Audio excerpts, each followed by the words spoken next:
जय हिंद साथियों। मैं आदेश आपका आपके अपने राही आदि क्लासेस परिवार में स्वागत करता हूं। तो हमने अभी तक में संधि को 3 पार्ट में पढ़ा है, थोड़ा थोड़ा करके।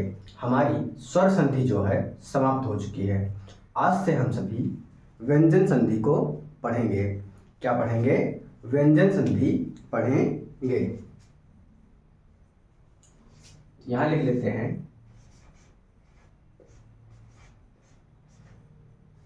व्यंजन संधि। बस आप सभी से एक ही रिक्वेस्ट है, क्लास में शुरू से लास्ट तक बने रहिएगा और आप सभी अधिक से अधिक सहयोग करें। जब अधिक से अधिक सहयोग करते हैं, अधिक से अधिक शेयर करते हैं या लोग जुड़ते हैं, सब्सक्राइब करते हैं, तो मुझे भी बहुत अच्छा लगता है कि मेरे द्वारा पढ़ाया जाए या मेरे द्वारा कार्य किया गया आप लोगों को पसंद आ रहा होता है। चलिए अब हम अपनी क्लास को शुरू करते हैं। तो ये है हमारी व्यंजन संधि। इसके पहले हमने पढ़ा था स्वर संधि। स्वर संधि में क्या था कि जो पहला शब्द होता था, यानी धन के पहले और धन के बाद में क्या था, दोनों तरफ हमें स्वर ही मिलता था। जब दूसरा पद शुरू होता था तो स्वर होता था, और पहले पद का जो लास्ट होता था शब्द का कोई भी अक्षर वर्ण, वहां पर किसी भी वर्ण में आ विद्यमान होता है, स्वर विद्यमान होता है। यानी दोनों तरफ हमें स्वर ही स्वर मिलता था और स्वर का ही मेल कराते थे। अब हम पढ़ने वाले हैं क्या? व्यंजन संधि।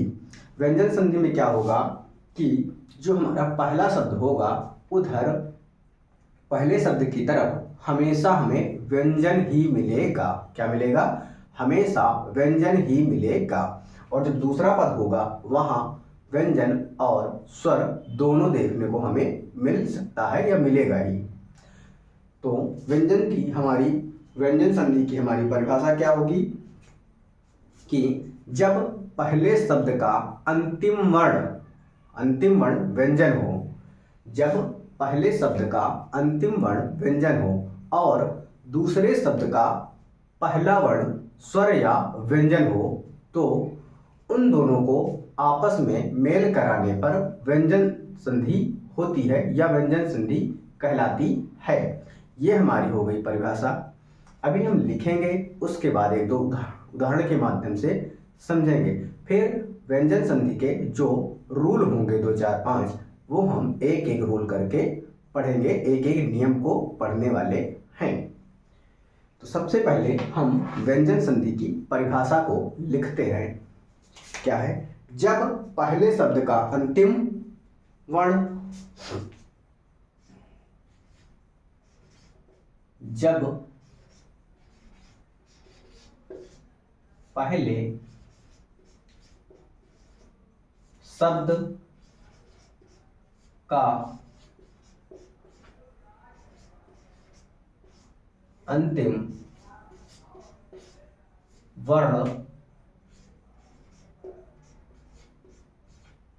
अंतिम वर्ण व्यंजन और दूसरे शब्द का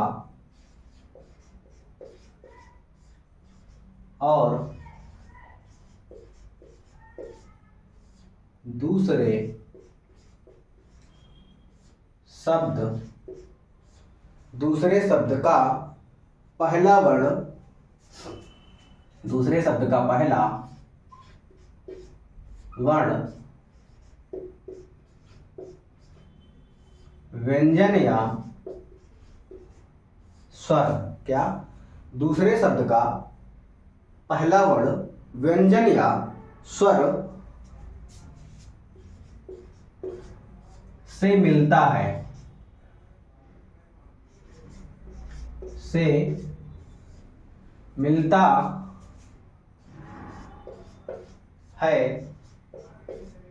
तो वहां पर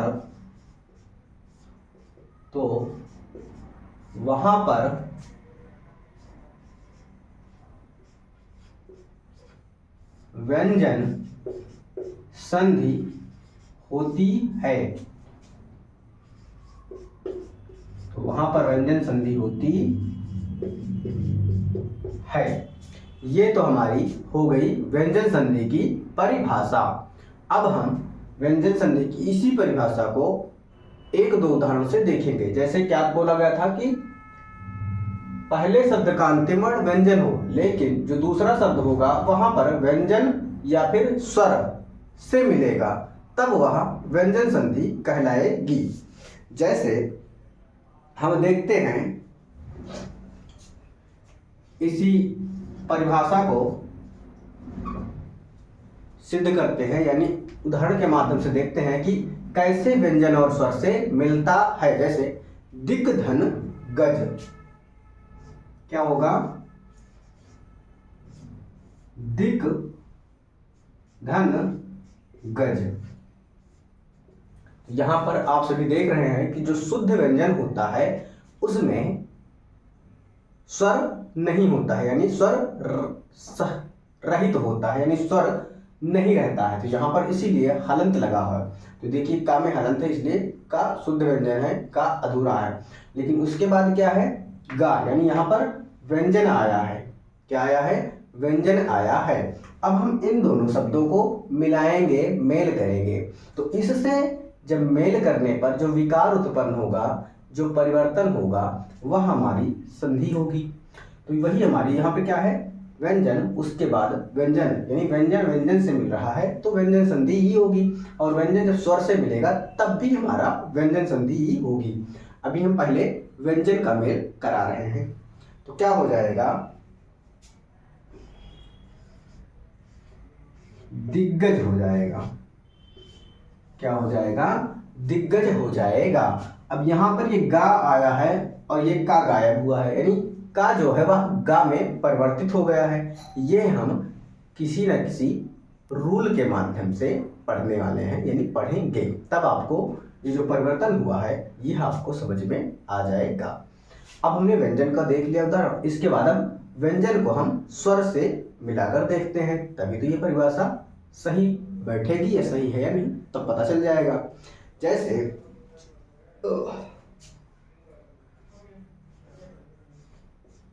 जगत धन ईश्वर, क्या लिख गया?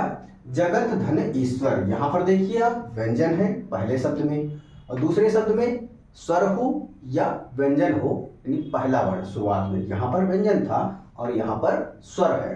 तो अब हम इसका मेल कराएंगे और जो परिवर्तन होगा वही हमारी व्यंजन संधि कहलाएगी। तो यहां पर क्या बनेगा?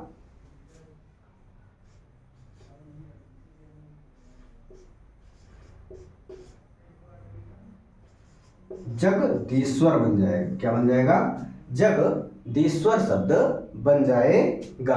क्या बनेगा? जगदीश्वर शब्द बन जाएगा।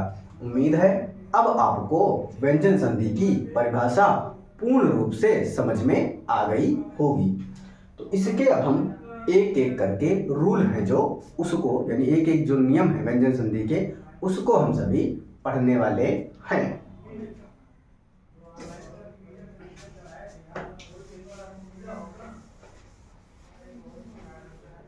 बस आप सभी से एक ही रिक्वेस्ट है कि क्लास को अधिक से अधिक शेयर करें, अधिक से अधिक सहयोग करें। जब क्लास को अधिक से अधिक लोगों तक पहुंचती है तो उनको भी देखने का मौका मिलता है, और मेरा प्रयास होता है कि मैं कितना भी अच्छा करने की कोशिश करूं ताकि आपको क्लास पूरी अच्छी तरीके से समझ में आए। और हमें भी अच्छा लगता है कि हाँ, बहुत सारे लोग, जितना से जितना अधिक लोग क्लास को देखें और लाइक करें और पसंद करें।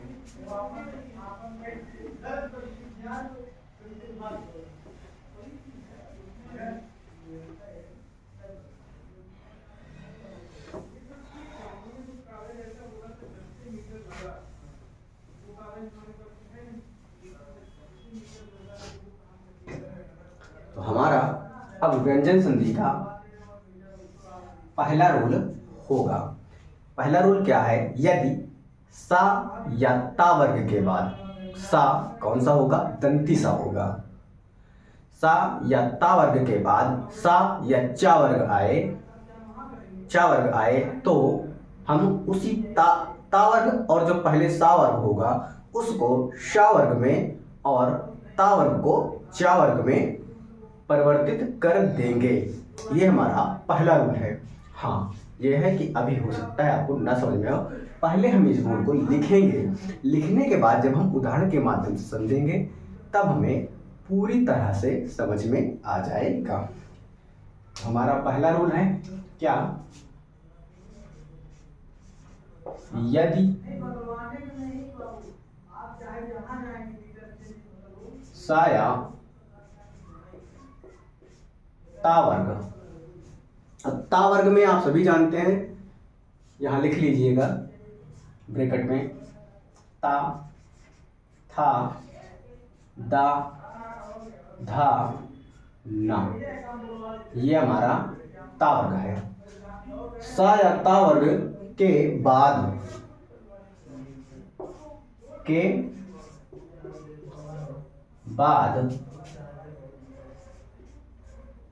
सा या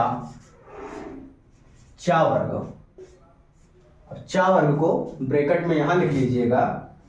चा वर्ग में क्या क्या आता है, चा, छा, जा, झा, ना, ये हमारा चा वर्ग हो गया। यदि सा या ता वर्ग के बाद सा या चा वर्ग आए तो हम क्या करेंगे, सा को शा में, यानी दंती सा को तालव्य सा में, दंती सा को तालव्य सा में, और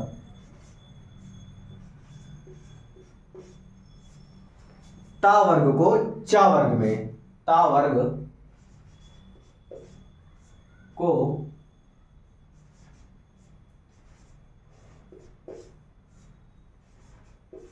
चा वर्ग में परिवर्तित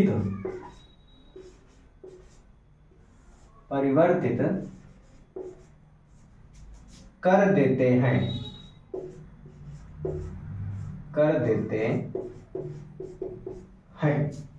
ये हमारा पहला रूल हो गया।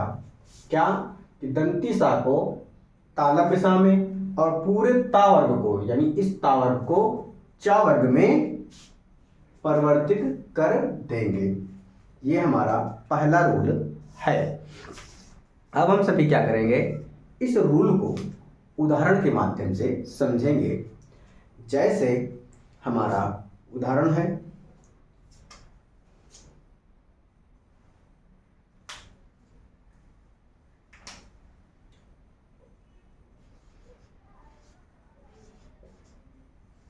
दुष्धन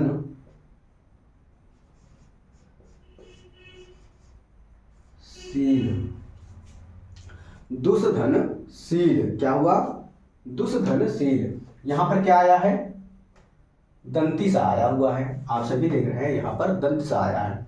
इस दंती सा के बाद क्या, सा या ता वर्ग के बाद सा या चा वर्ग आया, तो यहां पर क्या आया है, सा आया है, कौन सा, दंती सा। तो इस दंती सा को किस में परिवर्तित करेंगे, तालव्य सा में परिवर्तित करेंगे, और हमें कुछ भी नहीं करना है।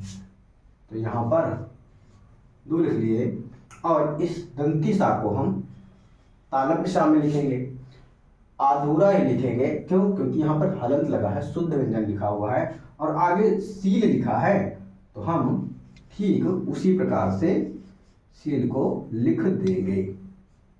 तो हमारा जो संधि करने पर शब्द बना, क्या बना, दुःशील, क्या बन गया, दुःशील शब्द बन जाता है।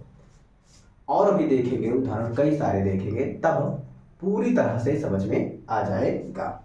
जैसे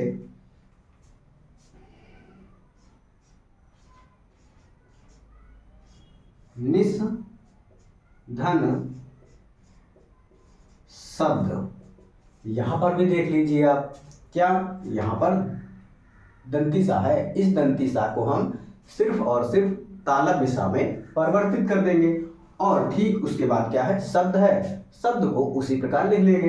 इस दंती सा को तालब दिशा में क्यों परिवर्तित कर रहे हैं, क्योंकि दंती सा के बाद सा आया है, या फिर चावर कोई आना चाहिए, तो दंती सा के बाद तालब सा आया है, तो तालब सा में ही हम परिवर्तित कर देंगे। यह हमारा रूल है, नियम है।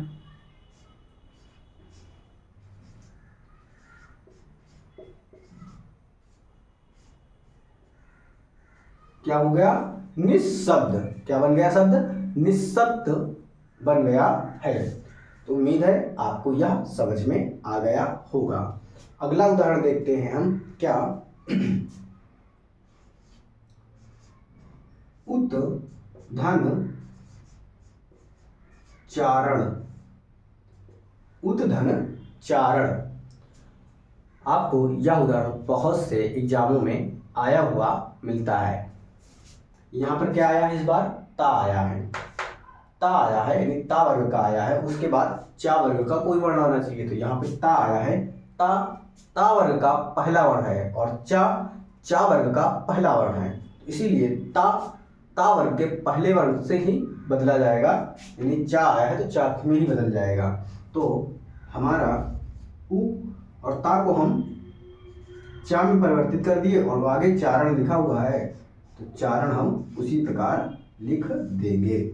तो हमारा जो संधि करने पर शब्द बन जाता है उच्चारण बन गया। क्या, उच्चारण, यानी ये पहला वर्ण यहाँ पर आया है, उसके बाद पहला है, तो हम उसी में ज्यादातर परिवर्तित होता है।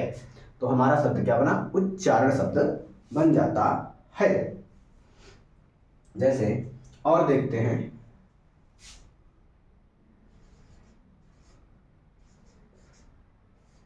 दुस धन चरित्र। क्या, दुस धन चरित्र। यहां पर क्या है, दंती सा है, इसके बाद सा या चा वर्ग आना चाहिए था, तो चा वर्ग आया हुआ है। इस सा को हम किसमें बदल लेंगे, तालब सा में, यानी इस सा को इस सा में हम बदल देंगे। दुस चरित्र, ये हमारा दुष्चरित्र संधि करने पर शब्द बन जाता है या बन जाएगा। अगला उदाहरण देखते हैं, उत छिन्न। ये लिखते हैं उत धन छिन्न। अब यहां पर ता है, उसके बाद चा वर्ग का कोई वर्ण आया हुआ है, या चा वर्ण आ जाए, तो यहां पर क्या करेंगे, उत और इस ता को हम चा में बदल देंगे, उसके बाद छिन्न को उसी प्रकार लिख देंगे, तो हो जाएगा उच्छिन्न। क्या बन जाएगा, उच्छिन्न बन जाएगा शब्द। या फिर यहां पर क्या है, इसको हम इस प्रकार लिख देते हैं, ये जो पाई है, इन छोटी की मात्रा है, उसी को हम इस प्रकार लिख सकते हैं।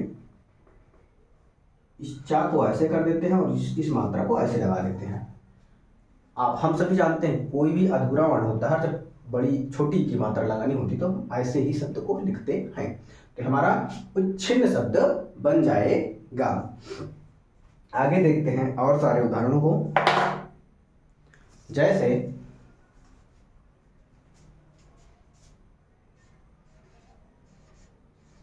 विपद धन जाल। क्या, विपद धन जाल। यहां पर दा आया है, अब दा किसका है, ता वर्ग का है, ता था दा आया है। अब इसके बाद जा आया है, तो ये जा चा वर्ग के अंतर्गत होना चाहिए, चा वर्ग के अंतर्गत ही है, तो इस दा को हम, यानी ता वर्ग को चा वर्ग में हमें बदलना होता है, तो इस दा को हम बदल देंगे। इस दा क्या है, तीसरा वर्ण है, और जा तीसरा वर्ण ही है, तो हम दा को जा में परिवर्तित कर देंगे। तो हमारा जो शब्द बनेगा वह बन जाएगा विपद जाल। क्या बनेगा, विपद जाल शब्द बन जाएगा। अगला देखते हैं, जैसे महत धन छत्र, छत्र। अब हम सभी देख रहे हैं कि यहाँ पर ता है, ता वर्ग, इसके बाद चा वर्ग आया है। इस ता को हम चा वर्ग के अनुसार बदलेंगे। ता पहला वर्ण है और उधर हम बदल देते हैं महच्छत्र।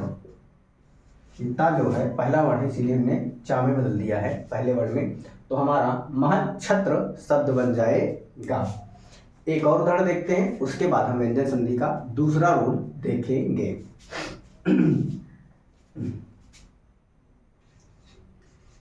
उत धन छेद। आपने देखा होगा ये उदाहरण को भी अधिकतर पेपर में पूछा गया है। ये ता है, ता वर्ग है और ता वर्ग के बाद चा वर्ग है। तो इस ता वर्ग को चा वर्ग में बदलेंगे। तो ऊ हो गया, ता पहला वर्ण है तो इसको चा कर दिए और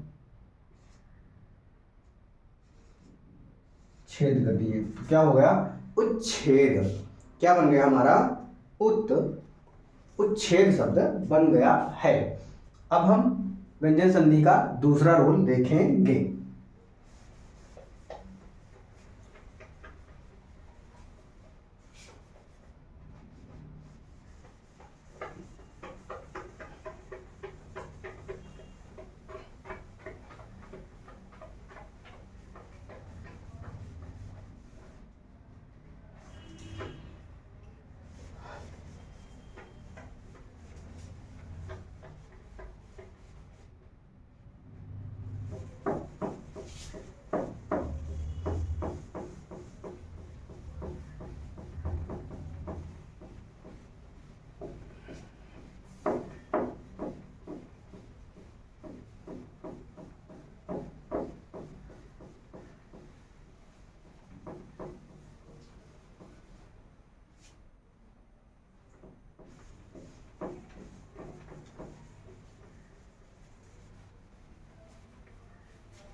अब हम सभी व्यंजन संधि का दूसरा रूल देखने वाले हैं। कौन सा दूसरा रूल देखेंगे?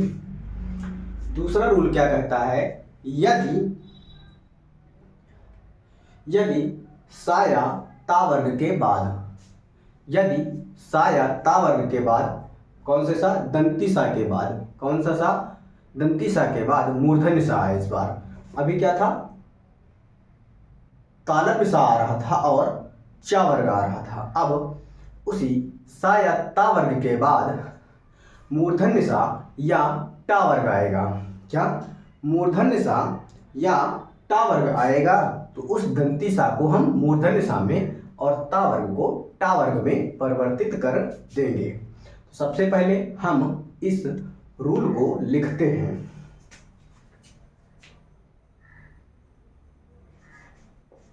लिखते हैं जैसे यदि सा या ता वर्ग, अब ता वर्ग को आप जानते हैं लेकिन फिर भी लिख दिया जाता है। ता, था, दा, धा, ना के बाद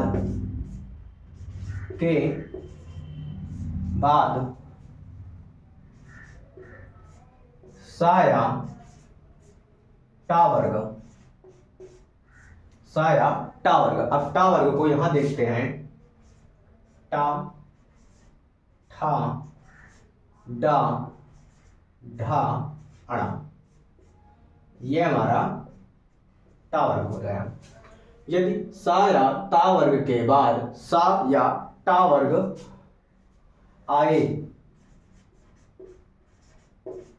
आए तो हम सा को शा में, यानी इस दंती सा को हम मूर्धन्य सा में और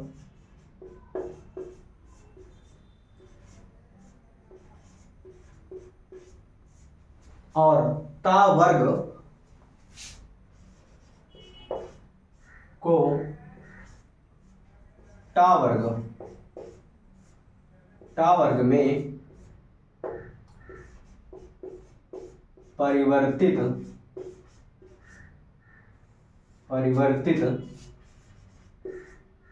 कर देते हैं। परिवर्तित कर देते हैं। अब हम सभी क्या करेंगे, इस रूल को उदाहरण के माध्यम से समझने वाले हैं। आप सभी बने रहिएगा, तभी आपको समझ में आने वाला है। अब बहुत सारे होंगे पहले से पढ़े होंगे, उनको तो बिल्कुल समझ में आता ही है, लेकिन फिर भी उन सबसे भी रिक्वेस्ट है कि जब भी आप क्लास में आए तो समय दे दिया करें। हाँ, आप कहीं और भी पढ़ सकते हैं, इसमें कोई वो नहीं है। बहुत सारे अच्छे टीचर हैं, बहुत बड़े बड़े टीचर हैं, तो आप लेकिन यहाँ पर आए हैं तो समय दीजिए करें। मानते हैं हिंदी चैप्टर है, हिंदी हम लोग पढ़ते हैं यहाँ पे, तो क्या है कि बहुत ही सरल होता है। तो अगर आप आ जाते हैं तो इस थोड़ी सी कम समय है आपके पास, तो थोड़ी स्पीड बढ़ा लिया कीजिए, उसके बाद सुन लीजिए। या फिर खाना बनाते समय, लेटे हैं तब, या कुछ भी उस टाइम भी इस क्लास को देख सकते हैं, ताकि आप थोड़ा सा सहयोग मिलता है। अधिक लोग देखते हैं तो अंदर से खुशी होती है कि हाँ। फिलहाल अब हम क्या करते हैं, इस रूल को समझते हैं। जैसे रामस धन टीकते, क्या करेंगे, रामस धन टीकते।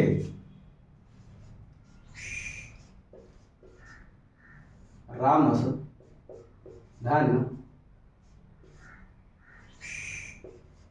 टीकते।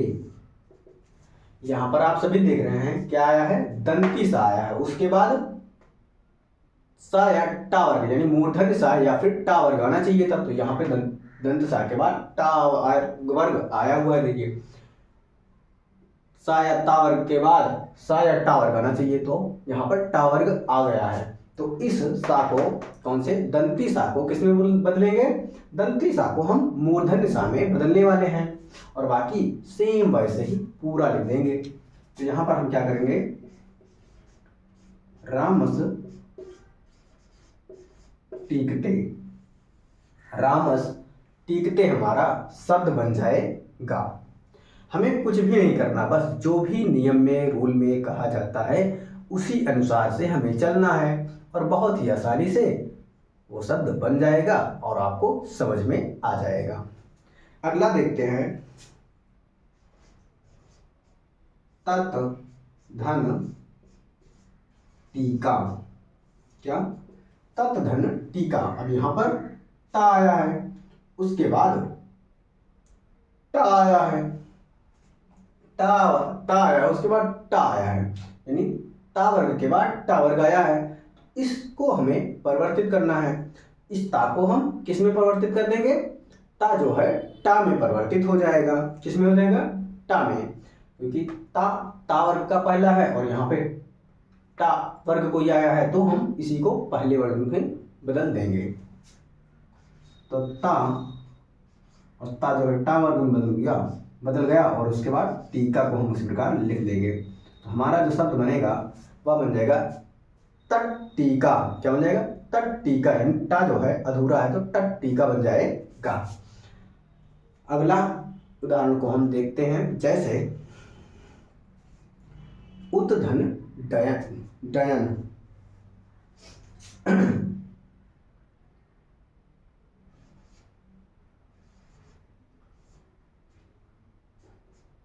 उद्धन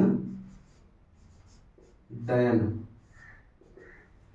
तो ये ता वर्ग का है, ता था दा, क्या, ता था दा, ता था दा, और ये टा वर्ग का तीसरा है, ता ठा डा। तो ये जो दा है वह हमारा डा में हम इसे परिवर्तित कर देंगे। तो हमारा जो शब्द बनेगा उड्डयन, उड्डयन शब्द बन जाएगा। संधि करने पर उड्डयन शब्द बन जाएगा। और देखते हैं, जैसे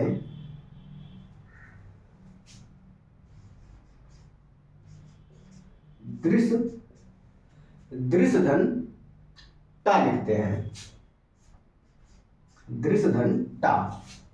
तो यहां पर ये दंती सा आया है। अब इस दंती सा के बाद मूर्धन्य सा फिर या टा वर्ग आना चाहिए, तो यहां पर टा आया हुआ है। इस दंती सा को हम मूर्धन्य सा में परिवर्तित कर देंगे, तो हमारा जो शब्द बनेगा हो जाएगा दृष्टा। क्या शब्द बन जाएगा? दृष्टा शब्द बन जाएगा। उम्मीद है आपको समझ में आ रहा होगा। अगला देखते हैं, जैसे यहां पर देखेंगे मत धन टीका, मत धन टीका। तो इस ता को हम टा वर्ग में बदल देंगे, तो टा यहां आया हुआ है, तो हमारा क्या हो जाएगा? मट टीका, मट टीका शब्द बन जाएगा।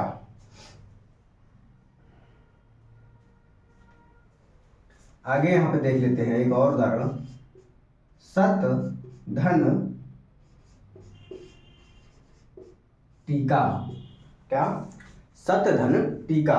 यहां पर क्या है? ये ता है और यहां पर टा है, यानी सा या ता वर्ग के बाद सा या टा वर्ग आना चाहिए, तो यहां पर टा वर्ग आया है। तो इसको हम क्या कर देंगे? ता को टा में परिवर्तित हो जाएगा और बाद वाला जो शब्द है वैसे ही लिख लेंगे, तो क्या हो जाएगा? सट टीका शब्द हो जाएगा। एक और उदाहरण देखते हैं, जैसे बृहत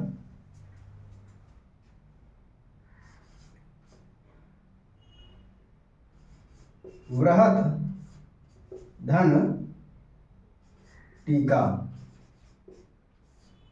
बृहत धन टीका। अब यहां पे जितना है